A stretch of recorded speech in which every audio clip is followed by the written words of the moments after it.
Assalamualaikum warahmatullahi wabarakatuh. Pada mata kuliah kimia kuantum kali ini, kelompok 5 akan mempresentasikan materi mengenai mekanika kuantum untuk atom berelektron banyak. Baik, sebelum memulai presentasi pada kali ini, izinkanlah saya untuk memperkenalkan anggota kelompok 5 terlebih dahulu. Yang pertama ada saya, yaitu Zilal Zafira dengan NPM 20130230034 sebagai moderator sekaligus penyaji materi. Kemudian ada ketiga teman saya lainnya, yaitu sebagai penyaji materi. Yang pertama yaitu ada Adelia Putri dengan NPM 20130230014, kemudian Artika Rahmadana dengan NPM 20130230026, dan yang terakhir ada Tuti Idawati dengan NPM 20130230012.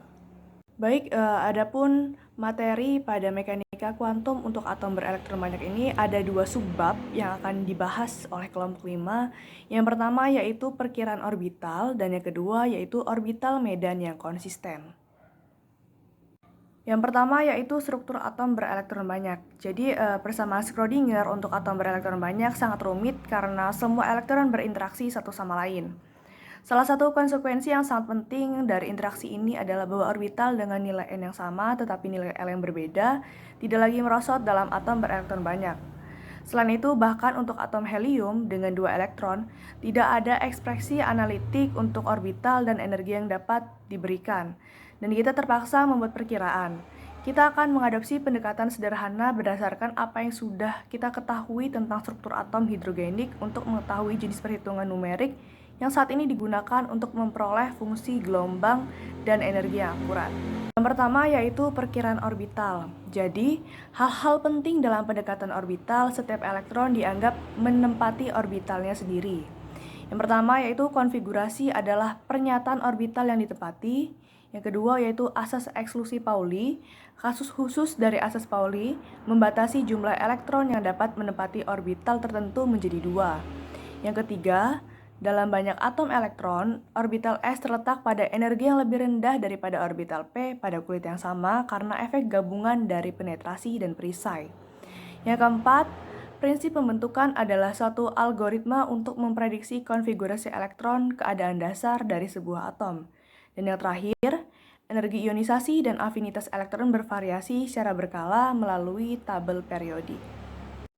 Selanjutnya yaitu fungsi gelombang untuk atom berelektron banyak, yaitu fungsi yang sangat rumit dari koordinat semua elektron. Dan kita harus menulisnya yaitu C R1 R2, di mana R adalah vektor dari inti ke elektron. Selanjutnya, dalam pendekatan orbital, kita menganggap bahwa pendekatan pertama yang masuk akal untuk fungsi gelombang yang tepat ini diperoleh dengan menganggap setiap elektron menempati orbital sendiri. Dengan persamaan yaitu C R1 R2 sama dengan C R1 C R2. Kita dapat menganggap orbital individu menyerupai orbital hidrogen, tetapi sesuai dengan muatan nuklir yang dimodifikasi oleh kehadiran semua elektron lain dalam atom. Deskripsi ini hanya perkiraan, seperti yang diungkapkan oleh pembenaran berikut, tetapi model yang berguna untuk membahas sifat kimia atom dan merupakan titik awal untuk deskripsi struktur atom yang lebih canggih. Dapat kita lihat pada untuk perkiraan orbital yaitu Hamilton sama dengan Hamilton 1 ditambah Hamilton 2. Jadi dalam atom yang sebenarnya seperti helium ada istilah tambahan sebanding dengan 3 per R yang sesuai dengan interaksi dengan 2 elektron. Dapat kita lihat pada persamaan Hamilton di bawah ini yaitu Hamilton sama dengan Hamilton 1 dikali Hamilton 2 plus E kuadrat per 4pi R12. Tetapi kita mengabaikan istilah itu karena untuk menunjukkan bahwa R1 adalah fungsi eigen dari Hamilton 1 dengan energi E1 dan si R2 adalah fungsi eigen dari Hamilton 2 dengan energi E2. Maka produk dari si R1 R2 sama dengan si R1 dikali si R2 adalah fungsi eigen dari gabungan Hamilton. Sehingga pada persamaan Hamilton, si R1 R2 diperoleh persamaan akhirnya sama dengan E dikali C dikali R1 R2, di mana E sama dengan E1 plus E2. Jadi berikut merupakan hasil dari pembuktian. Selanjutnya yaitu atom helium. Jadi, pendekatan orbital memungkinkan kita untuk mengekspresikan struktur elektronik atom dengan melaporkan konfigurasinya. Jadi, misalnya yaitu keadaan dasar dari atom hidrogen yang terdiri dari elektron tunggal dalam orbital 1s. Jadi, konfigurasinya yaitu 1s1. Selanjutnya untuk atom helium, karena memiliki 2 elektron, jadi kita dapat membayangkan pembentukan atom dengan menambahkan elektron secara berurutan ke orbital inti. Elektron pertama menempati orbital hidrogen, tetapi karena nomor atom sama dengan 2, orbital itu lebih kompak daripada hidrogen itu sendiri. Jadi elektron kedua bergabung dengan elektron pertama pada orbital 1s. Sehingga konfigurasi elektron keadaan dasar atom helium adalah 1s2. Baik, selanjutnya adalah prinsip Pauli. Jadi litium dengan Z sama dengan 3 ini memiliki 3 elektron. Dua yang pertama itu menempati A orbital, itu merupakan orbital yang ditarik lebih dekat daripada di helium di sekitar inti yang bermuatan lebih tinggi. Akan tetapi, elektron yang ketiga ini tidak bergabung dengan dua elektron pertama pada orbital 1s karena konfigurasi tersebut itu dilarang oleh prinsip eklusi Pauli, di mana prinsipnya adalah tidak lebih dari 2 elektron itu dapat menempati orbital tertentu dan 2 menempati satu orbital, maka spinnya harus dipasangkan. Nah, elektron dengan pasangan spin itu dilambangkan dengan seperti terlihat pada slide, yaitu tanda panah ke atas dan tanda panah ke bawah.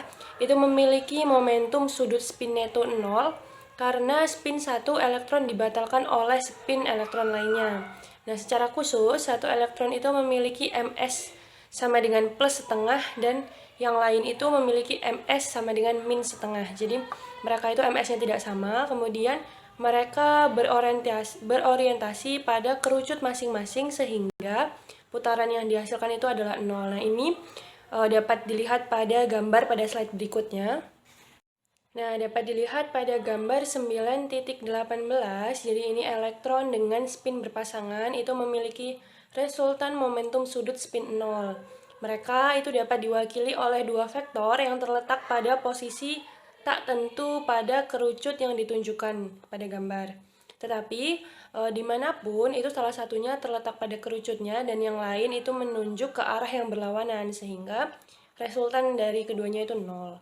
Nah, prinsip dari pengecualian Pauli ini adalah kunci untuk struktur atom kompleks, periode kimia, dan struktur molekul.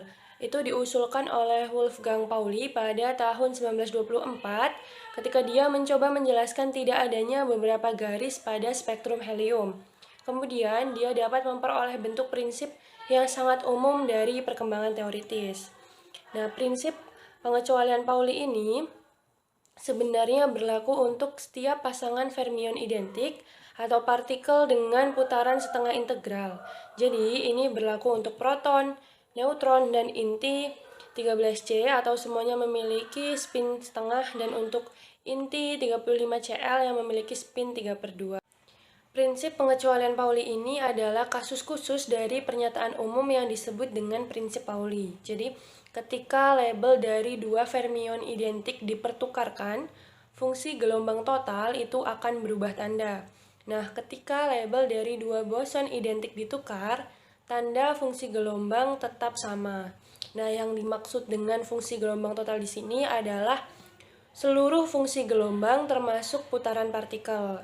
Lalu untuk melihat bahwa prinsip Pauli ini menyiratkan prinsip pengecualian Pauli, kami mempertimbangkan fungsi gelombang untuk dua elektron psi 1,2, di mana prinsip Paulinya menyiratkan bahwa itu adalah fakta alam yang berakar pada teori relativitas, bahwa fungsi gelombang itu harus berubah tanda jika kita menukarkan label 1 dan 2 dimanapun mereka muncul dalam fungsi. Nah, itu dapat dilihat pada persamaan 9.27, psi 2,1 sama dengan min psi 1,2. Jadi, misalkan dua elektron dalam sebuah atom itu menempati orbital psi, maka dalam pendekatan orbital, fungsi gelombang keseluruhan itu adalah psi dalam kurung 1 dan psi dalam kurung 2. Jadi, untuk menerapkan prinsip Pauli, kita harus berurusan dengan fungsi gelombang total, fungsi gelombang termasuk putaran. Jadi, ada beberapa kemungkinan untuk dua putaran Keduanya itu alfa dinotasikan alfa 1, 2. Kemudian yang kedua itu beta dinotasikan dengan beta 1, 2. Dan di yang lain beta ini dinotasikan sebagai alfa 1 dan beta 2 atau alfa 2 dan beta 1. Karena kita tidak dapat menentukan elektron mana alfa dan mana beta, sehingga dalam kasus terakhir adalah tepat untuk menyatakan keadaan spin itu sebagai kombinasi linear. Baik, selanjutnya adalah penetrasi dan perisai. Jadi tidak seperti atom hidrogenik, orbital 2s dan 2p, dan secara umum semua subkulit dari kulit tertentu itu tidak mengalami degenerasi pada atom berelektron banyak. Sebuah elektron dalam atom berelektron banyak itu mengalami tolakan Coulomb dari semua elektron lain yang ada. Jadi jika berada pada jarak R dari inti, ia akan mengalami tolakan rata-rata yang dapat diwakili oleh titik bermuatan negatif yang terletak di inti dan besarnya itu sama dengan muatan total elektron dalam bola berjari-jari R. Nah, itu dapat dilihat pada gambar 9.19 yang ada di slide. Jadi gambar tersebut merupakan gambar sebuah elektron pada jarak yang lebih jauh dari inti itu mengalami tolakan Coulomb dari semua elektron dalam bola berjari-jari 7 dan yang setara dengan muatan negatif titik yang terletak di nucleus. Jadi muatan negatif ini mengurangi muatan inti efektif dari inti ke Ze ke ZeF atau ke muatan inti efektif.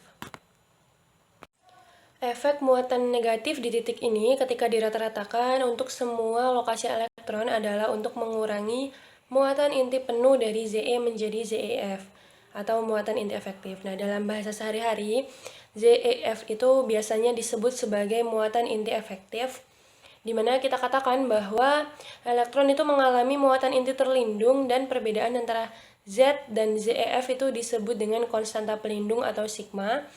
ZeF itu sama dengan Z dikurang sigma. Elektron itu tidak benar-benar menghalangi tarikan Coulomb penuh dari inti. Konstanta perisai hanyalah cara untuk menyatakan hasil bersih dari tarikan nuklir dan tolakan elektronik dalam bentuk muatan ekuivalen tunggal di pusat atom. Konstanta pelindung itu berbeda untuk elektron S dan P karena mereka itu memiliki distribusi radial yang berbeda pula. Nah, itu dapat dilihat pada gambar 9.20 di mana merupakan gambar sebuah elektron dalam orbital S. Di sini orbital 3s lebih mungkin ditemukan dekat dengan nukleus daripada elektron dalam orbital P dari kulit yang sama. Nah, itu kita perhatikan kedekatan puncak terdalam orbital dengan nukleus pada R sama dengan 0. Jadi oleh karena itu, elektron S itu mengalami lebih sedikit perisai dan lebih banyak terikat erat dari elektron P. Konstanta pelindung untuk berbagai jenis elektron dalam atom itu telah dihitung dari fungsi gelombangnya, itu diperoleh dengan solusi numerik dari persamaan Schrödinger untuk atom. Itu dapat dilihat pada tabel 9.2, di mana kita melihat bahwa secara umum elektron kulit valensi S itu memang mengalami muatan inti efektif lebih tinggi daripada elektron P, meskipun ada beberapa perbedaan. Nah, itu dapat kita lihat bahwa pada tingkat energi yang sama, yaitu 2s dan 2p, itu muatan inti efektifnya lebih besar pada orbital S. Kemudian konsekuensi dari penetrasi dan perisai adalah bahwa energi subkulit A, kulit dalam atom berelektron banyak yang memiliki nilai N yang sama, tetapi nilai yang berbeda itu adalah M-nya. Nah, secara umum terletak pada urutan S lebih kecil dari P, lebih kecil dari D, dan lebih kecil dari F. Orbital individu dari subkulit tertentu yang memiliki nilai sama tetapi nilai yang berbeda tadi nilai M-nya, itu tetap merosot karena mereka semua memiliki karakteristik radial yang sama sehingga mengalami muatan inti efektif yang sama. Baik, selanjutnya yaitu yang keempat, prinsip pembangun. Perpanjangan argumen ini disebut prinsip pembangunan atau Aufbau prinsip dari kata Jerman untuk membangun, yang akan akrab dari kursus pengantar. Singkatnya, kita membayangkan inti telanjang dari nomor atom 2 dan kemudian memasuki elektron Z ke dalam orbital secara berurutan. Urutannya adalah 1s, 2s, 2p, 3s, 3p, 4s, 3d, 4p, 5s, 4d, 5p, 6s. Dan setiap orbital dapat menampung hingga 2 elektron. Sebagai contoh, perhatikan atom karbon di mana Z sama dengan 6 dan ada 6 elektron untuk diakomodasi. 2 elektron masuk dan mengisi orbital 1s, 2 masuk dan mengisi orbital 2s, meninggalkan 2 elektron untuk menempati orbital subkulit 2p. Oleh karena itu, konfigurasi keadaan dasar C adalah 1s2, 2s2, 2p2, atau lebih ringkasnya helium, 2s2, 2p2, dengan helium inti 1s2 seperti helium. Namun kita bisa lebih tepat, kita dapat mengharapkan 2 elektron terakhir menempati orbital 2p yang berbeda karena mereka kemudian akan terpisah lebih jauh rata-rata dan saling tolak lebih sedikit daripada jika mereka berada di orbital yang sama. Jadi, aturan lain dari prinsip pembangun ialah elektron menempati orbital yang berbeda dari subkulit tertentu sebelum 2 kali menempati salah satu di antara mereka. Misalnya, nitrogen Z sama dengan 7 memiliki konfigurasi He2S1, 2px1, 2p1, 2pz1. Dan hanya ketika kita mendapatkan oksigen Z sama dengan 8, orbital 2p terisi ganda, menghasilkan He2S2, 2p2, 2py1, 2pz1. Ketika elektron menempati orbital satu per satu, kita gunakan aturan multiplisitas maksimum Hahn. Sebuah atom dalam keadaan dasarnya mengadopsi konfigurasi dengan jumlah terbesar elektron tak berpasangan. Penjelasan aturan Hahn ini tidak ketara, tetapi mencerminkan sifat mekanika kuantum dari korelasi putaran, bahwa seperti yang kami tunjukkan dalam pembenaran berikut. Elektron dengan putaran paralel berperilaku seolah-olah mereka memiliki kecenderungan untuk tetap terpisah, dan karenanya kurang saling tolak. Intinya, efek korelasi spin adalah memungkinkan atom untuk menyusut sedikit, sehingga interaksi elektron inti ditingkatkan ketika spin paralel. Sekarang, kita dapat menyimpulkan bahwa dalam keadaan dasar atom karbon, keduanya elektron 2p memiliki spin yang sama, bahwa ketiga elektron 2p dalam atom N memiliki spin yang sama juga, yaitu mereka sejajar, dan bahwa 2 elektron 2p dalam orbital yang berbeda di atom O juga memiliki spin yang sama, atau keduanya di atom 2px harus berpasangan. Selanjutnya yaitu justifikasi 9.8 korelasi putaran. Misalkan pemilihan 1 dijelaskan oleh fungsi gelombang pesi A atau R1 dan elektron 2 dijelaskan oleh fungsi gelombang pesi B R2. Kemudian dalam pendekatan orbital, fungsi gelombang gabungan elektron adalah produk pesi sama dengan pesi A atau R1, pesi B atau R2. Namun fungsi gelombang ini tidak dapat diterima karena menunjukkan bahwa kita mengetahui elektron mana yang berada di orbital mana, sedangkan kita tidak dapat melacak elektron. Menurut mekanika kuantum, deskripsi yang benar adalah salah satu dari 2 fungsi gelombang berikut. Bisa dilihat fungsi gelombang di bawah ini. Dan menurut prinsip Pauli, karena pesi plus disimetris di bawah perubahan antar partikel, maka harus dikalikan dengan fungsi spin antisimetri. Selanjutnya itu gambar 9.21, perhatikan dan lihat gambar berikut. Gambar 9.21 ini yaitu mengilustrasikan elektron-elektron kuat tolakan dalam orbital 3D diminimalkan dalam keadaan dasar SC jika atom memiliki konfigurasi argon 3D1, 4s2 yang ditampilkan pada bagian kiri, bukannya AR 3D2, 4s1 yang ditampilkan pada bagian kanan. Energi total atom lebih rendah ketika memiliki argon 3D1, 4s2 konfigurasinya. Efek yang baru saja dijelaskan secara umum berlaku untuk skandium melalui seng, sehingga konfigurasi elektronnya berbentuk argon 3DN 4s2 di mana N sama dengan 1 untuk skandium dan N sama dengan 10 untuk seng. Dua pengecualian penting yang diamati secara eksperimental adalah CR dengan konfigurasi elektron AR 3D5 S1 dan Cu dengan konfigurasi elektron 3D10 4S1. Di gallium, prinsip pembangunan digunakan dengan cara yang sama seperti pada periode sebelumnya. Sekarang, subkulit 4S dan 4P membentuk kulit valensi dan periode terminat dengan kripton.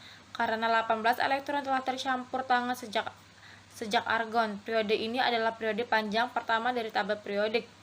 Keberadaan elemen blok D atau logam transisi itu mencerminkan pendudukan bertahap orbital 3D dan nuansa halus perbedaan energi dan efek tolakan elektron-elektron sepanjang ini Deret memberikan kompleksitas dan yang kaya kimia D logam anorganik. Sebuah intrusi serupa dari F orbital di periode 6 dan 7 menjelaskan keberadaan blok F dari tabel periodik atau lantanoid dan oktinoid. Materi selanjutnya yaitu yang kelima, energi ionisasi dan afinitas elektron.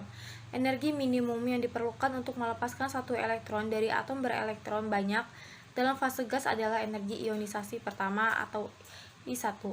Dari unsur tersebut, energi ionisasi kedua I2 adalah energi minimum yang diperlukan untuk melepaskan elektron kedua dari kation bermuatan tunggal.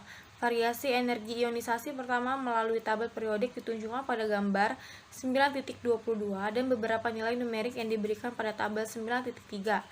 Dalam perhitungan termodinamika, kita sering membutuhkan entalpi ion standar, seperti yang ditunjukkan pada pembenaran berikut. Keduanya dihubungkan oleh bisa dilihat dan perhatikan persamaan di bawah ini.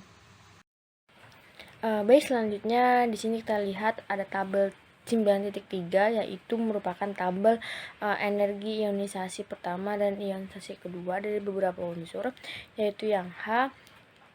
Energi ionisasi pertamanya yaitu 1312 kJ mol min 1. He sebesar 2372 kJ per mol. Mg sebesar 738 kJ per mol. Dan Na sebesar 496 kJ per mol. Lalu yang di sebelah kanan merupakan gambar 3.22 yang merupakan gambar energi ionisasi pertama dari unsur-unsur yang didiplot terhadap nomor atomnya. Afinitas elektron adalah energi yang dilepaskan ketika elektron menempel pada atom fase gas. Secara umum, logis sesuai namanya, tetapi bukan konvensi universal yang kita adopsi. Afinitas elektron positif jika energi dilepaskan ketika elektron menempel pada atom, yaitu E lebih daripada 0, menyiratkan bahwa ikatan elektron adalah eksotermik. Ini mengikuti dari argumen serupa dengan yang diberikan dalam pembenaran di atas bawah entalpi standar perolehan elektron.